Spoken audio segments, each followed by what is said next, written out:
राधिका का सपना था, वो एसडीएम बनना चाहती थी और आज वो एसडीएम बन भी गई थी। लेकिन वो अब अपने रिश्तों को लेकर बहुत ही स्वार्थी हो गई थी।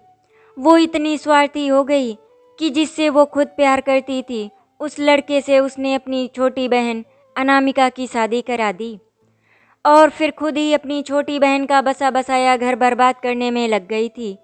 राधिका इतनी स्वार्थी हो जाएगी, अनामिका ने तो कभी सपने में भी नहीं सोचा था। अनामिका अपनी शादीशुदा जिंदगी में खुश रहने की कोशिश कर रही थी, लेकिन उसकी बड़ी बहन राधिका उसे खुश रहने ही नहीं दे रही थी।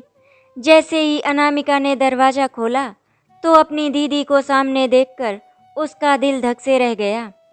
उसने मुस्कुराने का बहुत प्रयास किया किंतु सफल नहीं हो पाई। दरवाजे पर सन्न खड़ी अनामिका रास्ता देने का सामान्य शिष्टाचार तक भूल गई। उसको कुछ समझ में नहीं आ रहा था कि वो क्या करे क्या ना करे। तभी सामने खड़ी बहन ने उससे पूछा, अंदर आने दोगी या यहीं बाहर ही खड़ी रहूं? अरे सॉरी दीदी, आओ अंदर आओ। अनामिका जल्दी से अलग हटकर खड़ी हो गई। दीदी पूरे आत्मविश्वास व अधिकार के साथ अंदर आ गई। राधिका ने इधर उधर नजरें घुमाई, लेकिन राधिका जो देखना चाहती थी वो उसे दिखाई नहीं दे रहा था। और फिर अनामिका समझ गई कि दीदी किसे खोज रही हैं। इसीलिए वो बोली, दीदी राजवीर ऑफिस गए हैं, मैं राजवीर को नहीं देख रही हूँ। दीदी ने खिसियाकर कहा, मैं देख रही हूँ कि कितना अस्त व्यस्त कर रखा है तूने इस घर को। तुझे अपना घर साफ रखना भी नहीं आता क्या? तू इतनी बड़ी बेवकूफ़ है क्या? अरे दीदी, बच्चे अभी अभी स्कूल गए हैं, इसीलिए मैंने सोचा किचन का काम निपटा लूँ, उसके बाद ही यहाँ का सामान समेटूंगी। लेकिन दीदी आप अचानक यहाँ कैसे? सब ठीक तो है ना? हाँ हाँ सब ठीक है, तुम बिल्कुल भी चिंता मत करो। मैंने सोचा तुमको सरप्राइज़ देती हूँ, लेकिन मुझे अब ऐसा लग रहा है जैसे तुमको मेरा इस तरह आना अच्छा नहीं लगा है। नहीं नहीं दीदी, ऐसी कोई बात नहीं है, आपने तो बहुत ही अच्छा किया दीदी जो आप आ गई। आइए बैठिए, मैं आपके लिए चाय बना कर लाती हूँ। अनामिका के जाते ही वो जड़वत सामने लगी राजवीर की फोटो को देखने लगी। राधिका और राजवीर दो शरीर एक प्राण थे। पूरे कॉलेज में उनके प्रेम प्रसंग की चर्चा थी। राधिका पढ़ाई लिखाई में बहुत ही होशियार थी। राजवीर पढ़ाई लिखाई में बहुत ज़्यादा होशियार नहीं था, लेकिन हाँ वो भी ठीक ठाक नंबर ले ही आता था। इसीलिए अध्यापक व अभिभावकों को उनकी नज़दीकियों से कोई विशेष परेशानी नहीं थी। राधिका हमेशा पढ़ाई में अव्वल रहती और राजवीर उसके नोट्स पढ़कर पास हो जाता। राधिका अपने कपड़े और बालों पर बहुत ही ज़्यादा ध्यान देती थी। उसे राजवीर की विकलता और दीवानगी बहुत ही ज़्यादा सुख देती थी। वे साथ पढ़ते घूमते और फिर कुछ देर गंभीरतापूर्वक पढ़ने के बाद उनकी चुहलबाजी शुरू हो जाती, किंतु वे अपनी सीमा जानते थे, जिसके अतिक्रमण का उन्होंने कभी कोई प्रयास नहीं किया। कभी कभी व्याकुल होकर राजवीर कहता, चलो राधिका हम दोनों शादी कर लेते हैं, साथ में पढ़ेंगे और नौकरी भी साथ में करेंगे। राजवीर, अपनी मंजिल तय किए बिना मैं शादी के बारे में सोच भी नहीं सकती। मुझे शादी की बिल्कुल भी जल्दी नहीं है। सबसे पहले मुझे अपना करियर बनाना है, उसके बाद ही शादी के बारे में सोचूंगी। राजवीर जब कभी उसके घर आता, राधिका की छोटी बहन अनामिका पूरे समय उससे चिपकी रहती। राजवीर जी, आप तो हीरो दिखते हैं, लगता है भगवान ने आपको बड़ी फुर्सत से बनाया होगा। और फिर आपकी तो हर अदा ही निराली है। काश दीदी की जगह मैं आपकी गर्लफ्रेंड होती तो मेरी तो बल्ले बल्ले हो जाती। राधिका जब ये सब सुनती तो फिर वो अनामिका से नाराज होकर कहती, अनामिका बहुत ज़्यादा हो गया तेरा मजाक, अब तू एक काम कर, यहाँ से चलती बन और चुपचाप हमें चैन से पढ़ाई करने दे। जब देखो तब तेरा पटर पटर मुँह चलता ही रहता है, कभी तो शांत भी रह लिया कर। अनामिका तुनक कर पैर पटकते हुए अपने कमरे में चली जाती है। अनामिका रात में जब राधिका से राजवीर के बारे में पूछती तो दीदी उसे चिढ़ाने लगती और कहती, अनामिका तेरा दिल राजवीर पर आ गया है। हाँ दीदी, वे मुझे बहुत अच्छे लगते हैं।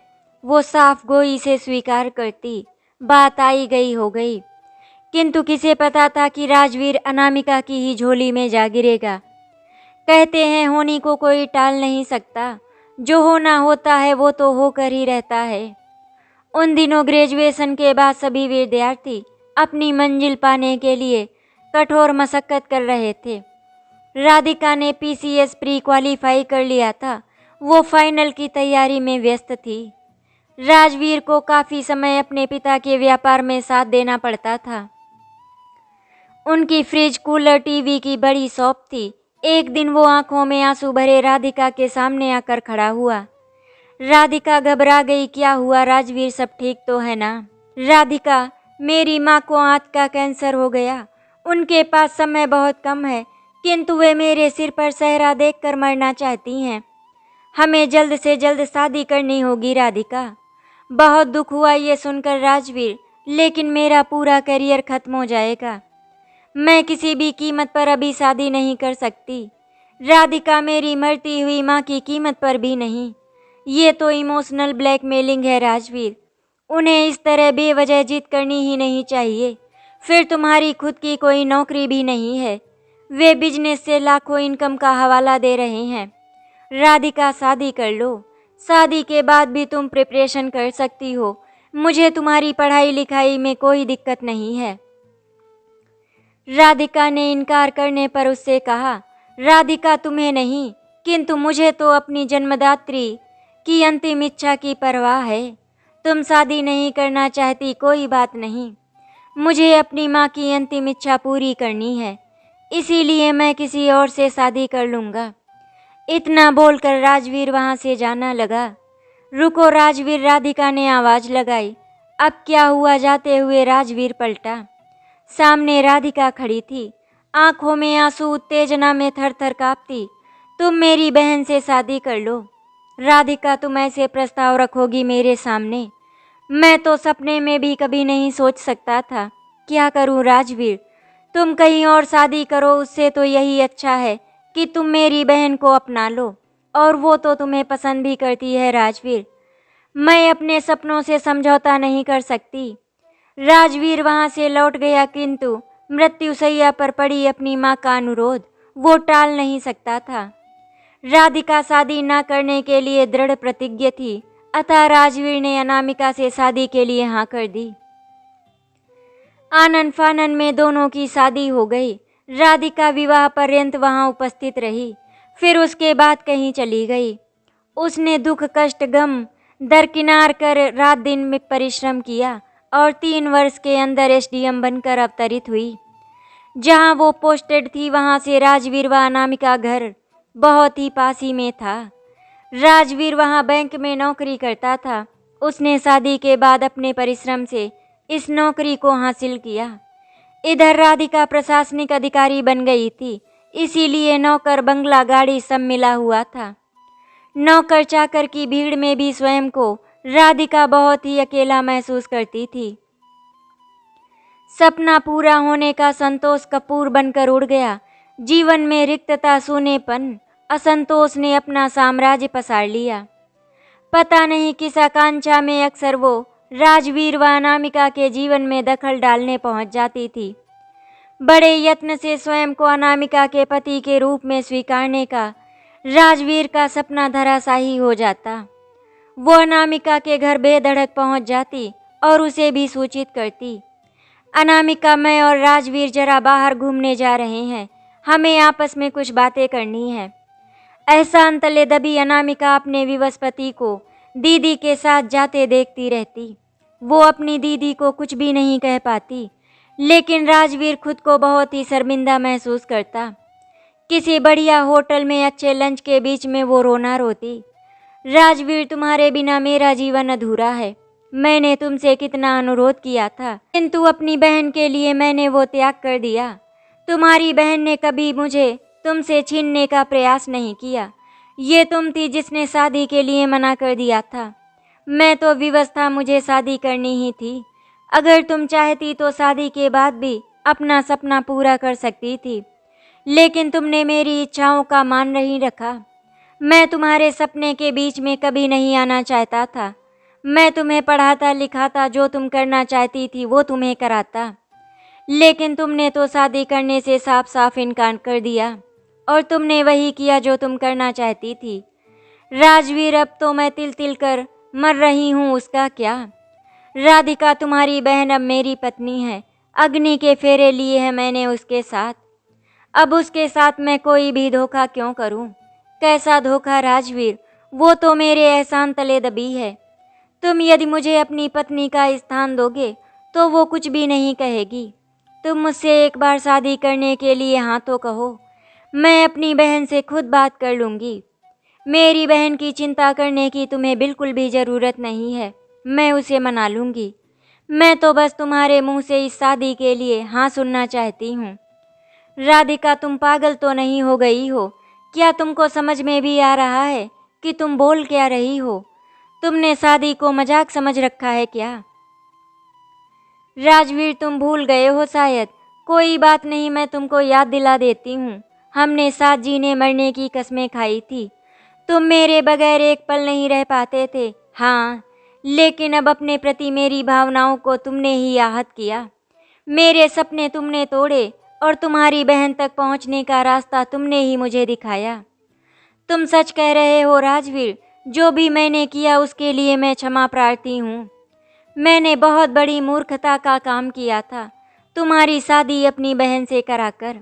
अगर मैं चाहती तो शादी के बाद भी अपना सपना पूरा कर सकती थी, लेकिन मैंने ऐसा नहीं किया। आज सब कुछ पाकर भी मेरी दशा एक भिखारिन सी हो गई है। कुछ करो राजवीर, वरना मैं इसी तरह घुट घुट कर मर जाऊंगी। मुझे अपना लो राजवीर। लेकिन कैसे? राधिका कंप्लेन हो जाएगी। हम दोनों ही सरकारी नौकरी करते हैं। अरे 10 बज गए, चलो, अनामिका इंतजार कर रही होगी।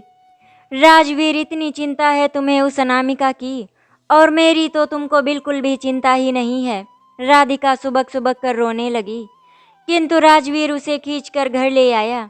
सचमुच अनामिका खाना बनाकर इंतजार की मुद्रा में बैठी थी। वो दोनों को सशंक निगाहों से घूरती रही। राधिका ने बड़ी ही लापरवाही से कहा, अरे तुम अभी तक बैठी हो, तुमने खाना क्यों नहीं खाया? हम दोनों तो खाकर आए हैं। किंतु राजवीर मुंह बनाए बैठी अनामिका के पास उसके हाथ की बनी रोटी खाने बैठ गया। राधिका ने उसे अप्रसन्नता से देखा और फिर सोने चली गई। इसी प्रकार राधिका अक्सर छुट्टियों में अपनी छोटी बहन के घर आकर उसके शांत जीवन में खलल डालने का प्रयास करती। उसे इतना भी नहीं समझ आता कि वो अपनी बहन की जिंदगी बर्बाद कर रही है। राजवीर का दोष मात्र ये था कि वो कभी उससे बहुत प्यार करता था। अनामिका पर वो उसके प्यार को छीन लेने का बेबुनियाद आरोप लगाती, जबकि राधिका अच्छी तरह से जानती थी इसमें अनामिका की कोई गलती नहीं है। कुछ वर्षों में अनामिका 2 प्यारे बच्चों रिया व पारितोष की भी मां बन गई। राधिका खूब रोई और बोली कि प्यार वो उससे करता है, किंतु गृहस्थी उसकी बहन बसा रही है। आज भी राधिका राजवीर से मिलने आई थी। अनामिका चाय लेकर पहुंची। दीदी, तुम्हारी छुट्टियां हैं क्या? हाँ, 2 दिन की, इसीलिए सोचा राजवीर से मिलाऊं। राधिका ने जवाब दिया। वो कभी अनामिका बच्चों का नाम नहीं लेती थी और बड़ी साफ गोई से स्वीकार करती थी कि उसे केवल और केवल राजवीर से ही मतलब है। अनामिका उसकी हिम्मत और धैर्य की दाद देती कि 5-6 वर्ष बीत गए, किंतु फिर भी वो राजवीर से सकारात्मक उत्तर की आस लगाए बैठी थी। उसे बुरा भी लगता, किंतु राजवीर ने कभी उसका निरादर नहीं किया, तो फिर वो कैसे करती। खाना खाकर राधिका ने गहरी नींद ली, फिर बढ़िया ड्रेस पहनकर गहरा मेकअप करके बैठक में बैठकर राजवीर की प्रतीक्षा करने लगी। उसने स्कूल से लौटे रिया और पारितोष के मौसी मौसी की रट और बाल सुलभ प्रश्नों को भी अनसुना कर दिया। राजवीर ने बाहर से ही राधिका की आवाज़ सुन ली थी। वो जितना अपनी गृहस्थी में रमने का प्रयास करता, राधिका की उसको पाने की ललक उतनी ही बढ़ती जा रही थी। उसने नैतिकता अनैतिकता सब ताक पर रख दिया था। थके हुए क्लांत राजवीर को देखकर प्रसन्न राधिका उससे लिपट गई और इतरा कर पूछा, कैसा लगा मेरा सरप्राइज? बच्चों और पत्नी की घूरती आंखों के सामने राधिका का ये आचरण राजवीर को जरा भी नहीं भाया। उसने धीरे से राधिका को खुद से दूर किया। तुम्हें बता कर आना चाहिए, यदि हम घर पर ना होते तो तब की तब देखी जाती। पहले ये बताओ मैं कैसी लग रही हूँ? बहुत ही सुंदर। सुबह आई हो क्या? हाँ, तुम्हारे ऑफिस जाने के बाद। तुम फ्रेश होकर आओ, चाय तैयार है। आज मैंने अनामिका से कहकर तुम्हारे लिए दही बल्ला भी बनवाया है। शाम की चाय के समय राधिका ही ज़्यादा मुखर थी, बाकी सब शांत बैठे थे। राधिका का प्रयास ये था कि राजवीर का ध्यान अपनी ओर आकर्षित कर सके। वो उससे पहले की भांति दीवाने की तरह प्यार की अपेक्षा करती थी, जो अब बिल्कुल भी संभव नहीं था। वो अकेले राजवीर के साथ बाहर घूमना चाहती थी। उसने कई बार निश्चय किया था, इसी प्रकार अकेले कहीं जाकर वो स्वयं को राजवीर को सौंप देगी। वो ना नहीं कर पाएगा, किंतु इस बार राजवीर ने उसके अकेले बाहर घूमने के प्रस्ताव को ही नकार दिया। राधिका उससे बात करने को बेचैन थी। खाना बनाती अनामिका ने उससे कहा, बच्चों को होमवर्क कराने बैठाओ, मुझे राजवीर से अकेले में कुछ बातें करनी है। लेकिन उनके पापा ही उनकी होमवर्क में मदद करते हैं।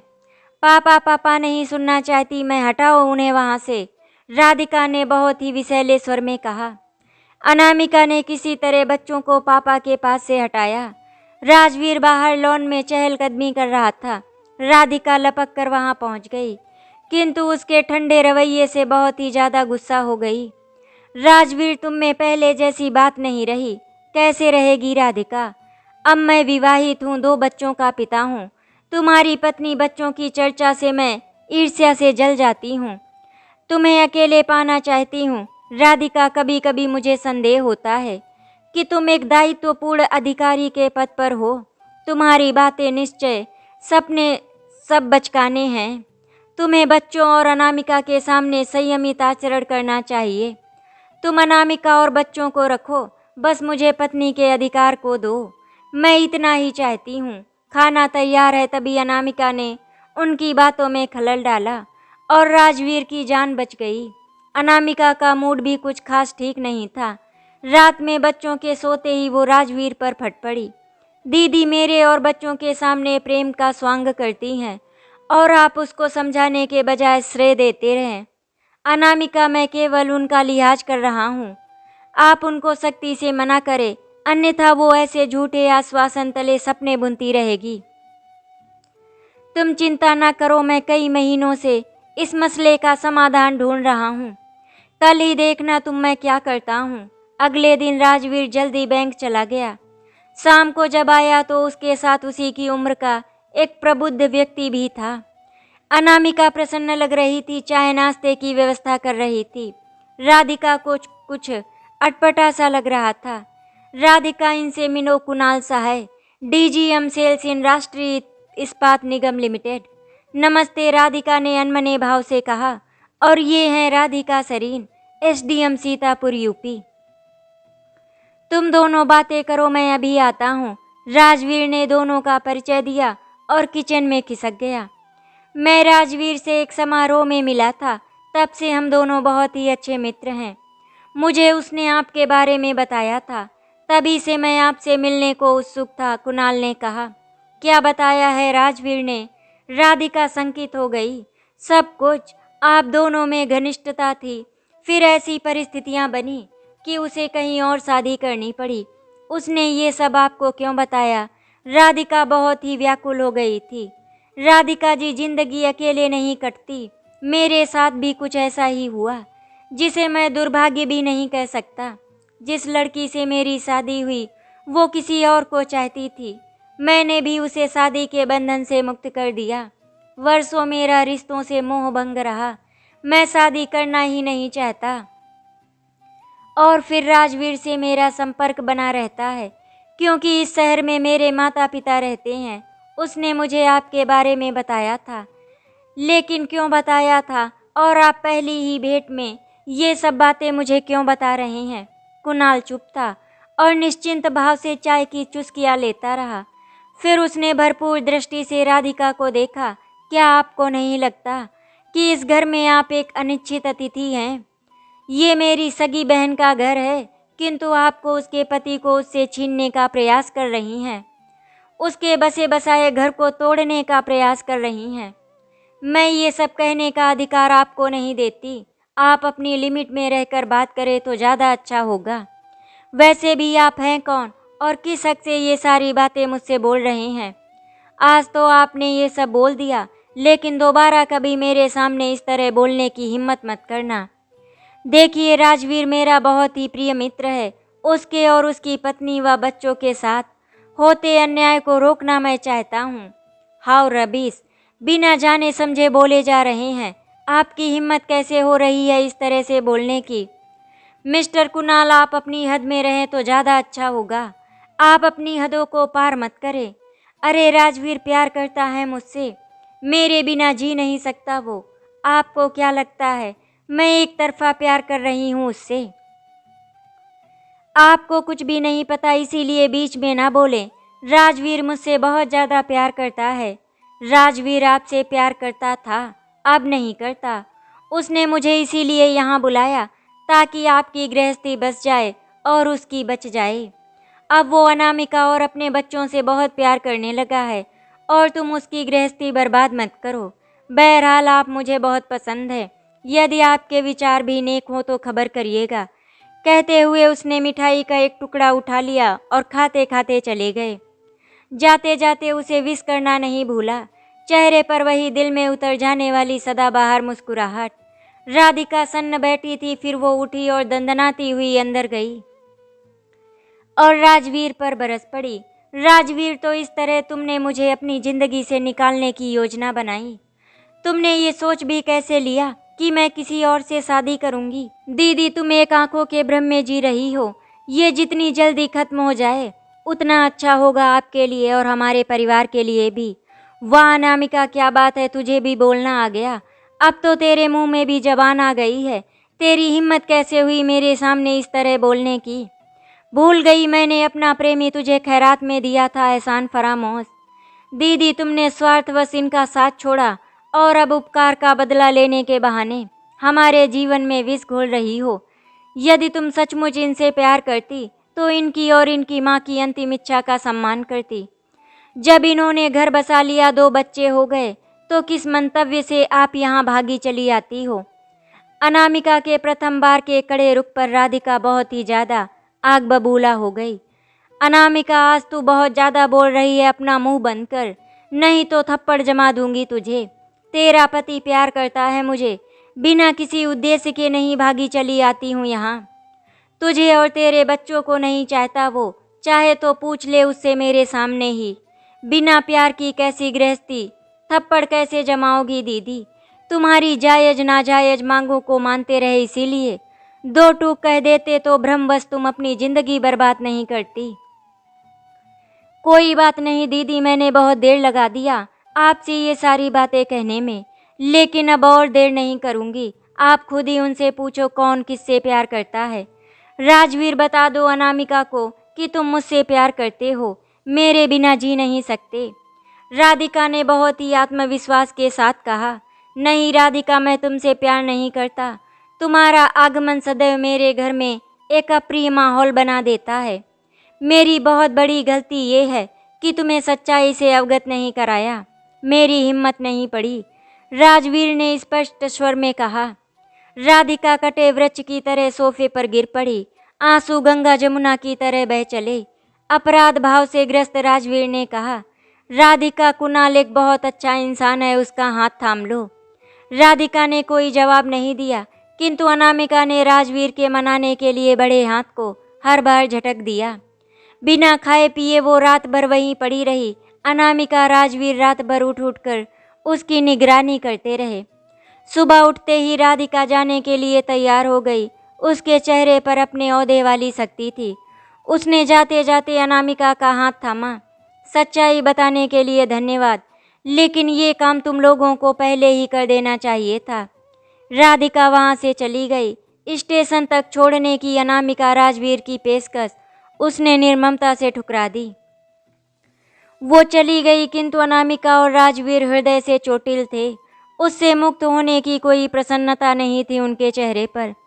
एक शाम कुणाल राजवीर से मिलने आया। राजवीर ने उदासी से कहा, तू असफल रहा यार। नहीं मानी वो। नहीं राजवीर, तुम गलत समझ रहे हो, वो तो मान गई। क्या? राजवीर अनामिका खुशी से चीख पड़े। हाँ, मैंने उसे कई बार फ़ोन किया, मुझसे बात करने को राजी नहीं हुई। फिर मैं सीतापुर पहुंच गया उसके घर। बड़ी मुश्किल से उसके दीदार हुए। मैंने उससे कहा, आप ये क्यों सोचती हैं कि दुनिया आपके हिसाब से ही चलेगी? सबको अपने ढंग से जीने का हक है, आपको भी। ठीक है तो मुझे अपने ढंग से जीने दे और यहाँ से चले जाएं, उसने कहा। चला जाऊंगा मैं, यहाँ कोई रहने थोड़ी ही आया हूँ। भिलाई वापस जा रहा हूँ तो सोचा आपसे मिलता चलूँ। बस एक बात कहनी थी आपसे। जिंदगी अकेले नहीं काटी जा सकती, मतलब बहुत मुश्किल होती है। मेरे जैसा सुपात्र आपको नहीं मिलेगा। ईर्ष्या द्वेष की भावना में उठाया गया कदम गलत होता। जिंदगी आपके दरवाजे पर खड़ी है, स्वागत कीजिए उसका। मुझे कुछ भी नहीं सुनना, आप जाए यहाँ से, उसने कहा। कुणाल के रुकने पर राजवीर ने पूछा, तू इतनी दूर गया और उसने तुझसे चाय नाश्ते के लिए भी नहीं पूछा? नहीं, ऐसे तो उसने मेरी खूब आवभगत की, किंतु मेरे प्रस्ताव को ठुकरा दिया और फिर मैं लौट आया। होटल में लेटा था, अचानक रात 11 बजे फ़ोन आया। तेरी साली महोदया थी। बोली कि वो मेरे प्रस्ताव पर विचार करने को सहमत है, किंतु वो मेरे बारे में कुछ भी नहीं जानती। फिर मैंने उसे समझाया कि अनामिका राजवीर ने उसके लिए मुझे पसंद किया है, तो कोई बात तो है मुझ में। उधर सन्नाटा छा गया, फिर फ़ोन कट गया। अगली सुबह जब मैं ट्रेन पकड़ने होटल से बाहर निकला तो पाया तेरी साली महोदया सरकारी जीप में काला चश्मा लगाए बैठी मेरी प्रतीक्षा कर रही हैं। फिर क्या हुआ? अनामिका राजवीर ने सम्य स्वर में पूछा।